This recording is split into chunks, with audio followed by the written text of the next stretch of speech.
여러분들 아시는 것처럼 김동하 당선인이 대장동 사건의 변호인이었죠. 게다가 이번에 총선 딱 끝나자마자 당선인 신분으로 첫 인터뷰 내용이 뭐였습니까? 사법부에 대한 민주적 통제가 필요하다 뭐다 이런 진짜 기가 막힌 얘기를 했던 사람이 김동하인데 MBN에서 이번에 단독 보도를 했습니다. 근데 그 단독 보도가 사실 이게 제가 그냥 법률가 입장에서 봤었을 때도 그냥 나온 것 같지는 않아요. 거의 이제 그 피해를 봤다라고 하는 학생이 4명 정도인데 뭐 구체적으로는 한 명이 이제 정확하게 피해를 받고 나머지 3명 같은 경우는 그걸 이제 목격했다라고 하는 얘기였습니다.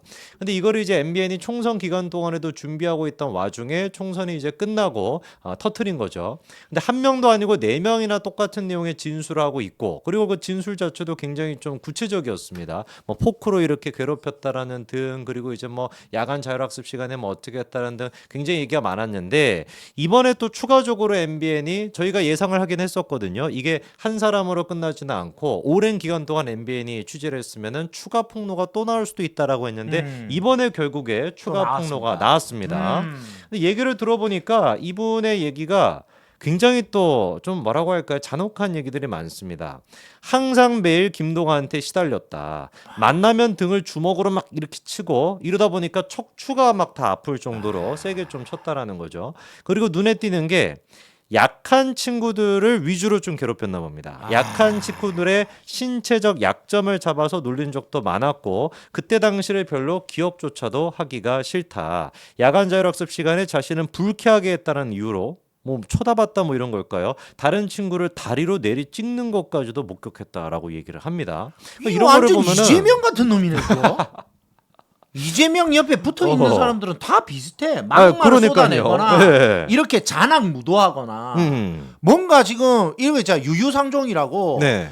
뭔가 비슷한 컨셉들끼리 모이나 봐요. 그리고 각자 역할 분담들을 하나 봐. 역할 분담까지도. 아니 이게요. 사실 그러면 이게 학폭위에 신고가 돼가지고 학폭 처분을 받았냐 안 받았냐도 상당히 중요할 것 같아요. 그렇죠. 그리고 근데 이게 학폭위에 올라가가 처분은 안 받은 거죠. 이게 얘네들 신고를 못한 거지. 신고를 못했고 그리고 그때 당시는 찾아보니까 김동하가 지금 이제 생활기록부를 첨부를 해가지고 내가 죄가 없다라고 밝혔는데 2012년도부터 이게 이제 그 기록이 되게끔 바뀌었고 그때 전까지만 하더라도 사실 뭐 변호사님도 아시겠지만 고등학교 담임 선생님들이 무슨 왼수지지 않고서야 생활기록부에 이상한 거 잘 안 적잖아요. 근데 이게 2012년도부터는 의무적으로 기립하도록 바뀌었는데 그 전이다 보니까 김동하가 저보다 한 4살인가 5살 많거든요. 그래서 그 전이다 보니까 사실상 이거는 기록이 안 됐었던 상황입니다. 근데 제가 궁금한 게 뭐냐면은 만약에 이런 식의 지금 5명이나 인터뷰를 한 상황이에요. 근데 김동하도 변호사 출신 아니겠습니까? 맞아요. 그러면 이게 허위사실이라고 한다면 그냥 대법원에 고소를 해버리면 될 것 같은데 MBN의 지금 추가 보도에 대해서도 엄중히 지켜보고 있다라는 식으로 뭔가 이렇게 죄를 물을 것이다라고 미래형으로 얘기하지 죄를 묻고 있지 않거든요. 이게 만약에 김동하가 여기서 반성의 기미를 보이지 않고 그냥 본인이 아무 죄가 없다. 얘네들이 거짓말하는 거라고 밀어붙이잖아요. 그러면 추가 폭로들이 더 이어질 거란 말이에요. 아 이것도 5번째 왜냐하면 나왔는데. 사람들이 샤이의 정도가 있어요. 저도 많은 변호를 해보잖아요. 네네. 무슨 미투가 터지죠? 그러면은 제일 먼저 적극성 있는 사람이 먼저 나서죠. 근데 그 나섰는데 이 사람이 끝까지 오리발 내미고 발뺌하고 이 피해자라고 하는 사람들을 뭔가 좀 무고하는 사람들처럼 막 몰고 가잖아요. 그러면 추가 피해자들이 막 붙어요. 아, 그렇죠. 야, 안 되겠다. 우리도 도와주자. 저 사람 저거 평소 행실 진짜 저랬는데 저 사람이 거짓말하네 이러면서 계속 붙어요. 그러면 그때 가서 이 사람이 사과하고 한들 이미 다 끝나버려요. 그런 게 있어요. MBN도 지금 얘기 들어보니까 기세가 4명만 일단 확보해 놓은 것 같지가 않았었거든요. 당연하죠. 그러니까 몇몇 사람들이 이제 더 확보를 해놓고 약간 좀 이제 그러니까 기사를 낼 때도 한꺼번에 다 쓰지는 않잖아요. 절대 안 쓰죠. 하나 일단 써보고 김동하 반응 좀 보고 쓰고 하는 것 같은데 지난주에 MBN에 하나 터뜨렸고 이번에 이제 또 추가적으로 터뜨린 겁니다. 맞습니다. 그러면 이게 민주당 입장에서 뭐 할 수 있는 게 있을까요? 아직까지는 일단 이게 만약에 법정으로 간다 칩시다. 그러면 김동하 피해자 4명이 법정에서 진술을 해요. 나 피해 받았어요. 그러면 그건 진술밖이잖아. 뭐 CCTV가 있는 것도 아니고 그때 학폭 기록이 있는 것도 아닌데 어떻게 알아? 그렇죠. 이렇게 되잖아요. 그런데 진짜 재밌는 게 그때 당시에 친구들이 있어. 그렇죠. 학폭의 당사자는 아니지만 목격자들이 있어. 그렇죠, 그렇죠. 그때 김동화의 행실이 어땠다라고 말해줄 수 있는 사람들이 있어. 그 사람들이 증언을 하면 그냥 김동화 날아가는 거예요. 그냥 유죄가 되는 거예요. 그러면은 이게 막 객관적인 막 증거가 없을지라도 주변에 있는 친구들이 일관되게 이렇게 증언을 해주면은 끝나는 인정이... 거예요. 그러면 김동완은 이 4명의 진술도 탄핵해야 되지만 네. 증언을 한 10수명의 증인들의 진술도 탄핵해야 되잖아요. 그게 불가능해져요. 네. 그러면 지금 상태에서 김동화가 살 수 있는 방법은 야 아니다 우리 동화 착한 애다 뭔가 이런 식으로 증언해주는 동창생이 나와야 될 것 같은데 한 명도 없습니다. 네, 한 명도 없어요. 아니, 그 있을 수는 있죠. 왜냐하면 김동완은 지금 권력자가 됐어요. 당선인이잖아요. 그렇죠. 그러면 대한민국의 최초의 학폭 당선인이 되는 거고 그렇죠, 역사적으로. 그렇죠. 그럼 이 학폭 당선인이 4년 동안 내내 학폭 이슈로 이 사람이 끌고 갈 수 있는 상황이잖아요. 네네. 그러니까 주변인들을 포섭하려고 하겠죠. 포섭되는 사람들이 있어요. 그렇겠죠 아무래도. 또 자, 당선인이니까. 그러면 몇몇이 포섭되기도 하죠. 그래도 진실은 밝혀집니다. 제가 미투 변호도 해봤잖아요. 네네네. 네. 그 막 20명의 진술을 탄핵할 방법이 없어요. 그렇게 가해자가 한번 저지르고 나면 네네. 핵심적인 피해자 그리고 그 피해자의 피해를 두둔해주는 사람들 그 진짜 맞다고 말해주는 사람들의 진술을 다 깰 수가 없어요.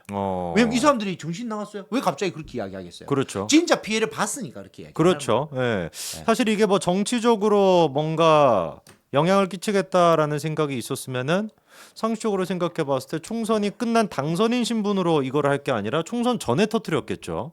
근데 MBN 같은 경우도 그거는 약간 부담스러웠을 것 같고 어쨌거나 시간도 취재가 더 필요했는지 총선이 끝나고 난 뒤에 당선인 신분인 김동화에 대해서 이렇게 폭로를 한 거고 아직까지도 김동화 같은 경우는 법적 조치를 취했다라고 하는 얘기를 못 하고 있습니다. 맞습니다. 아마 지가 사생활 그렇게 억울했으면은 이거 허위사실 유포로 다 고소를 했었어야죠. 그렇죠. MBN을 고소했었어야죠. 그렇죠. MBN 절대 고소 안 나옵니다. 보십시오.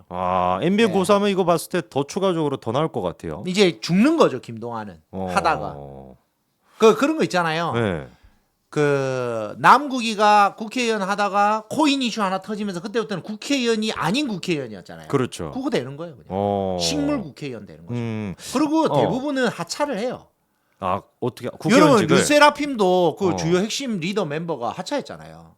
학폭 이슈가 터지면서. 그 걔가 실력이 없어서 하차하는 게 아니에요. 그리고 우리 그 여자 아이들의 그 또 멤버 하나도 학폭 이슈 때문에 하차했잖아요. 그게 무슨 말이에요? 어쨌든 연예인이든 국회의원이든 다 공인이잖아요. 그렇죠. 공인이 학폭 이슈가 터지면 대한민국은 다 하차해요. 그리고 저 지난번에 누구였죠? 그 아들 학폭으로 지금 하차하신 분 누구죠? 우리 아들 학폭? 아들 학폭으로 하차하신 분 계시잖아요. 우리 인사청문회 때 아들 학폭 터지면서 하차하신 저기 순신 법무부 장관 후보 나오셨던 분. 법무부 장관이었나? 아니야. 뭔 순신 아니었나요? 정순신? 맞나? 정순신 맞다며. 정순신. 예. 방통인가? 방통이었나 그게? 예. 근데 2명 다 있었다. 이동관도 당연히 그렇고. 맞네. 둘 다 있었다. 논란이 둘 다 있었네요. 그러니까요. 여러분 지금까지 관행이 어땠어요? 하차라니까요. 터지면 그렇죠. 하차예요. 심지어 아들 터졌는데 하차잖아요. 근데 본인이 터졌으면 이거는 하차지. 빼박이죠. 아니요. 지금까지 관행으로 하차예요. 아니 근데 하차라고 하는 게 자기가 국회의원직을 어떻게 내려놓을 수가 있나요? 법적으로? 저 옛날에 19대 국회의원 변호하다가 그분이 자진 사퇴했어요.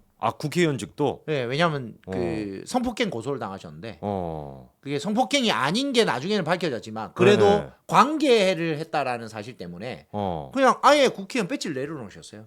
혼자 그걸 중에 자발적으로 내려놓을 수 있나 보네요. 사임하면 끝나는 거예요. 야, 그러면 이 문제도 저희가 이거 계속 좀 관심을 가져야 될 것 같습니다. 이게 그냥 문제도 아니고. 그리고 그렇습니다. 제가 학폭 이야기 나오자마자 브니엘 고등학교 조상규에 대해서 엄청 많이 이렇게 이야기를 해주고 계세요. 무슨 소리세요? 제 나온 고등학교 이름이요. 브니엘 고등학교 나오셨어요? 페니엘 하이스쿨이라고요. 예. 그 조상규 어디 고등학교 나왔어요? 저 브니엘 고등학교 나왔어요. 뭐요? 부녀의 고등학교요? 아니요, 브니엘 고등학교요. 분유회 고등학교. 분유회 고등학교라고 말씀하시더라고요. 네, 그렇습니다. 그래서 예, 우리 조상규 변호사님은 예. 이렇게 활발하게 활동하고 계시지만 그럼에도 불구하고 아무런 지금 과거의 논란이 없다는 거. 저는 학폭이 아니죠. 음. 저는 고등학교 3학년 때 전교 부회장을 했었습니다. 야. 그 선거를 아직도 잊을 수가 없어요. 고등학교 때부터. 저는 초등학교 들어가서 고등학교 3학년 될 때까지요. 단 한 번도 반장이나 이런 걸 해본 적이 없어요. 왜냐면 돈 들어가니까 못해요. 돈도 없고 집이 너무 가난하고 그러니까 네네. 때를 겨우 17가구가 쓰는 화장실 쓰고 막 그런 집에 아, 살았거든요. 진짜 그런 것도 있어요. 네. 그래서 고등학교 2학년 때까지 할 수 있는 게 뭐 체육부장 정도. 공부는 곧 잘했으니까. 근데 고3 때 갑자기 머리가 빡 돌아가지고 내가 그 회장 선거에 나가겠다 이렇게 된 거예요. 갑자기? 근데 그건 선거거든요. 연설도 해야 되고 그렇죠, 표를 받아야 그렇죠. 돼요. 알죠, 알죠. 근데 갑자기 제가 회장은 부담스럽고 부회장 선거를 하겠다. 왜냐하면 선거가 다른 투표를 따르게 하거든요. 회장 투표 따로 부회장 투표 따르는데 그때 저희 어머니가 위암 말기로 암 수술을 하셨어요. 아이고. 근데 제가 제정신이 아니었죠. 제가 그때 로이로제 걸려가 정신병원에서 막 약 먹고 이랬어요. 뭐 완전히 가가지고 그 힘든 상황에서 선거를 나갔는데 어머니가 항암 치료를 받고 머리에 보자기를 쓰시고 그 뒤에 계셨던 거예요. 그때가 생각이 납니다. 그게 조상규를 만들었다. 그 아픔과 그런 어떤 가족애가 지금의 조상규를 만들었다. 김동아 얘기하다가 이제 브니엘고가 나왔습니다. 우리 아니야, 그리고 아까 목마님께서 그 학교 후배님이시라고. 예. 당신이 이제 그 남편분의 후배가 예. 자, 예. 예, 분열고 분열고도 출신이 있으신 것 같습니다. 대체 뭔 소리? 대체 뭔 소리인지. 학폭 이야기하다가 학교 이야기 나왔습니다, 그렇죠. 여러분. 근데 이게 원래 또 방송의 묘미 아니겠습니까? 맞죠. 네, 개인적인 저희 어디서도 들을 수 없는. 아니 네. 이런 이야기도 못하면 제가 채널 A 나가지 뭐하러 성재준 나와요? 이런 얘기 할 수 그렇죠. 있으니까 성재준 나오지. 맞습니다. 네, 어디서도 들을 수 없는 조상규 변호사님의 그럼요. 비하인드 스토리. 그럼 이런 이야기를 제가 네, 그렇습니다. 저희 그래서 김동아 얘기는 여기서 정리를 해보고요.